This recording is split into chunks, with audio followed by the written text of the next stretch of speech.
যেহেতু হয়েছে কেউ না কেউ নিয়েছে, কেউই বা হন হদ দিব তো গরু ন চল ন। আচ্ছা বলেন তো 9টা 20-এ যে মোবাইলটা চুরি হয়েছে, এটা কি 9টা 20-এ চুরি হয়েছে নাকি আগে থেকে কিছু শুরু হয়েছে? এবার টোটাল বিষয়কে আমি আপনাদের সামনে প্রেজেন্ট করার চেষ্টা করি, আপনারা শুধু মিলাবেন।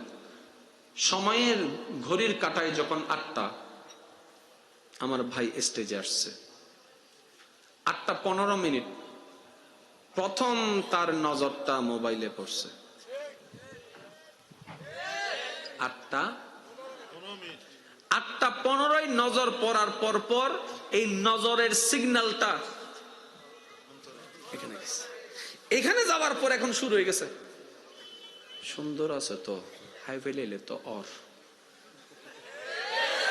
আশেপাশে এতগুলো মানুষ বসে আছে, আমরা কেউ কিছু জানি না, এটা মনে মনে হাই ফেলে তো সমস্যা নেই, ঠিক না?